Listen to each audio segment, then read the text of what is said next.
یہ ترمذی اور ابن ماجہ میں حضرت انس ابن مالک رضی اللہ تعالی عنہ سے روایت ہے، حضور نے فرمایا کل بنی آدم خطاؤون وخیر الخطائین التوابون، تمام بنی آدم خطا کار ہیں، خطا کار بھی نہیں، بہت خطا کار ہیں، بہت خطا کار ہیں،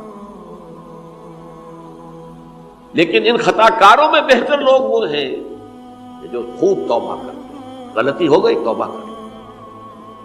اور ایک اور حدیث میں آپ کو بتاؤں گا کہ یہ نہیں ہے کہ پھر کبھی وہ غلطی نہ ہو، اس وقت آپ یہ لگا لیں اپنے اوپر یہ کام میں نے نہیں کرنا، اور ایک دفعہ وہ کام چھوڑ دیں تو توبہ ہو گئی۔ پھر اگر کچھ عرصے کے بعد پھر کہیں آپ جذبات کی رو میں بہہ گئے، پھر کہیں کوئی برے اثرات جو ہے وہ پڑے، پھر غلطی، کوئی بات نہیں، پھر توبہ، پھر ہو گیا، پھر توبہ کر۔ تواب اسی لیے کہا بار بار بار بار بار بار توبہ کر۔ تو کل بنی آدم خطاؤون وخیر الخطائین التوابون۔ دوسری حدیث یہ بھی ابن ماجہ اور بہقی میں ہے، حضرت عبداللہ ابن مسعود رضی اللہ تعالی عنہ، التائب من الذنب کمن لا ذنب له، گناہ سے توبہ کرنے والا ایسے ہے جیسے اس نے کبھی گناہ کیا ہی نہیں۔ دھل جاتی ہے، تختی دھل گئی، بچے نے تختی لکھی تھی اس کو دھو دیا، ختم ہو گئی۔ ایک حدیث تو پڑھ کر میں بھی چونکا، یہ اصل میں اسلوب ہے بیان کا، بتانے کے لیے کہ تمہارے دلوں کے اندر مایوسی کا غلبہ نہ ہو جائے۔ مایوس اصل میں جو ہے مایوسی یہ ابلیسیت ہے، نوٹ کر لیجیے اس کو۔ مایوسی ابلیسیت کی کا عکس ہے۔ مبلس کہتے کسے؟ جو مایوس ہو گیا۔ ابلیس سب سے بڑھ کر مایوس جو ہے وہ ابلیس، اسے معلوم میرا چھٹکارا تو نہیں ہے، لہذا میں جتنوں کو اپنے ساتھ لے کر جہنم میں جھونک دوں، یہی میری کمائی ہے، میں نے تو بچنا نہیں۔ تو ابلیس کہتی ہے اس کو جو انتہائی مایوس، مبلس، جو رحمت خدا بندی سے مایوس ہو چکا۔ اب اس کو دور کرنے کے لیے حدیث سنیے، اور یہ حدیث مسلم شریف کی ہے، صحیحین کے اندر، حضرت ابو ہریرہ سے۔ حضور فرماتے ہیں والذی نفسی بیدہ، قسم ہے اس ذات کی جس کے ہاتھ میں میری جان ہے، لو لم تذنبوا، اگر تم لوگ گناہ نہ کرتے، لذهب اللہ بکم، تو اللہ تعالیٰ تمہیں لے جاتا کہیں اور، وَلَجَاءَ بِقَوْمٍ يُذْنِبُونَ، اور پھر کسی ایسی مخلوق کو پیدا کرتا ہے جو گناہ کرتے، فَيَسْتَغْفِرُوا اللَّهَ، اور پھر وہ اللہ سے استغفار کرتے اور توبہ کرتے، فَيَغْفِرُ لَهُمْ، اور اللہ تعالیٰ انہیں معاف کر دیتا۔ اسی سے ملتی جلتی ایک حدیث ہے، یہ امام احمد اور امام بہقی لائے ہیں، اور اس کے راوی حضرت علی ہے رضی اللہ تعالی عنہ۔ ان اللہ یحب العبد المؤمن المفتن التواب، ان اللہ یحب، اللہ تعالیٰ محبت کرتا ہے اپنے اس بندے سے، العبد المؤمن، جو مومن ہو۔ اس کی ایک اور بڑی پیاری حدیث آئے گی، المفتن التواب، جو بہت فتنوں میں مبتلا ہو جاتا ہو اور پھر بہت توبہ کرتا ہو، مفتن التواب، لیکن ساتھ ہی پلٹتا ہو، رجوع کرتا ہو، پھر اللہ کے حضور میں حاضر ہوتا ہو، پھر معافی مانگتا ہو۔ اللہ تعالیٰ کو اپنا ایسا بندہ بہت پسند ہے۔ اب میں کچھ اور حدیثیں آپ کو سنا رہا ہوں۔ توبہ کا دروازہ دو اعتبارات سے کہا گیا ہے کہ ایک وقت آنے پر بند ہو جاتا ہے۔ ایک حدیث کے تو الفاظ میں نوٹ کر کے نہیں لایا ہوں کہ اللہ تعالیٰ نے توبہ کا ایک دروازہ اتنا چوڑا کھلا رکھا ہوا ہے کہ جس کو عبور کرنا جو ہے وہ سال ہر سال میں ممکن ہو، اور یہ بند نہیں ہوتا جب تک کہ سورج مغرب سے طلوع نہ ہو جائے۔ یہ قیامت کی جو آخری، قریب قیامت کی جو آخری نشانیاں ہیں ان میں سے وہی حدیث میں آپ کو سنا رہا ہوں، عن ابی ہریرہ رضی اللہ تعالی عنہ، اور یہ مسلم شریف کی روایت ہے، من تاب قبل ان تطلع الشمس من مغربها تاب اللہ علیہ، سورج کے مغرب سے طلوع ہونے سے قبل تک جو لوگ توبہ کریں گے اللہ تعالیٰ ان کی توبہ قبول کریں گے۔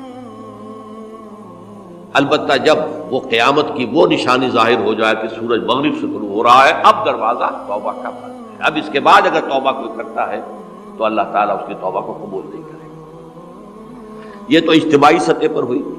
انفرادی سطح پر ان عبداللہ ابن عمر رضی اللہ تعالی عنہما عن النبی صلی اللہ علیہ وسلم قال ان اللہ عز وجل یقبل توبۃ العبد ما لم یغرغر۔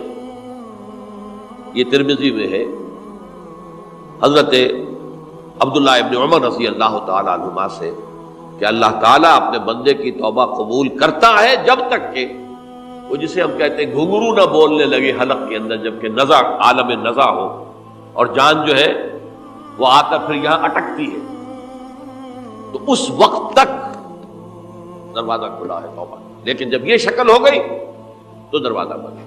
یہ انفرادی سطح پر ہو گیا، جب آپ کے موت کے آثار اتنے واضح ہو گئے کہ اب جا رہے ہیں، اب توبہ کریں گے تو توبہ قبول نہیں ہوگی۔ اجتماعی سطح پر جب قیامت جو ہے اس کی وہ گھڑی آ گئی کہ سورج مغرب سے طلوع ہو گیا، اب توبہ کا دروازہ بند۔ ایک اور حدیث ہے جو میں نے بہت مرتبہ اس کا ترجمہ تو آپ کو بہت دفعہ سنایا ہے، آج میں چاہتا ہوں اس کو پورے متن کے ساتھ آپ کے سامنے رکھوں۔ یہ حضرت انس بن مالک رضی اللہ تعالی عنہ سے مروی روایت ہے جو حضور کے خادم خاص تھے، اور یہ متفق علیہ بھی ہے، یعنی بخاری میں بھی ہے، مسلم میں بھی ہے، لیکن تھوڑا سا فرق ہے الفاظ کا۔ تو جو مسلم شریف کی روایت ہے اس کے الفاظ کیا ہیں؟ للہ اشد فرحا بتوبۃ عبدہ حین یتوب الیہ۔ جان لو اللہ تعالیٰ کو زیادہ خوشی ہوتی ہے اپنے کسی گناہ گار بندے کی توبہ سے جبکہ وہ توبہ کرتا ہے۔ کس سے زیادہ ہوتی ہے؟ اب اس کی ایک تمثیل دی، من احدکم، ایک ایسے شخص سے بھی زیادہ بڑھ کر خوشی ہوتی ہے، کان علی راحلتہ بارض الفلات، کہ جو بہت ہی دور دراز کے اور سنسان علاقے میں سفر کر رہا تھا،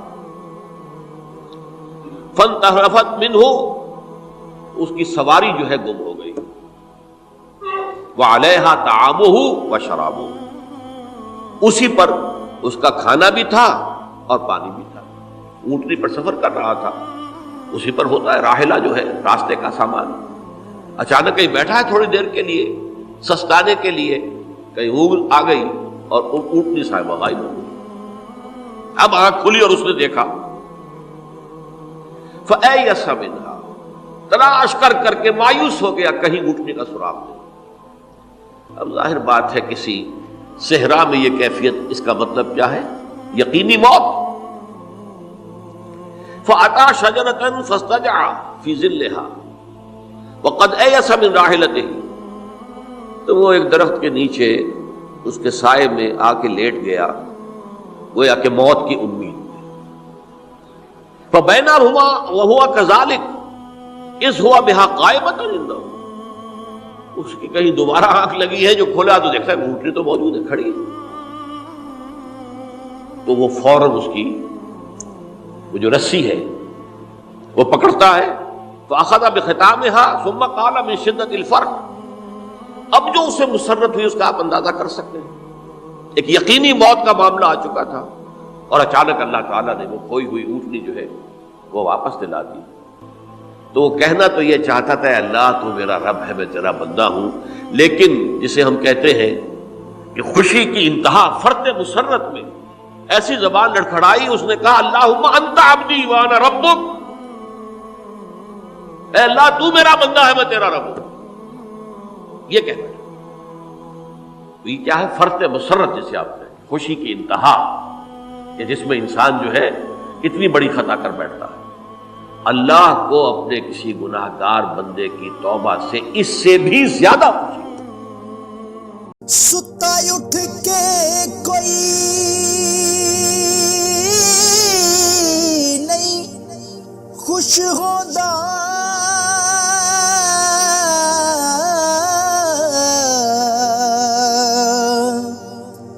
بڑے ستے ਜਗਾ ਕੇ ਮੈਂ ਵੇਖਿਆ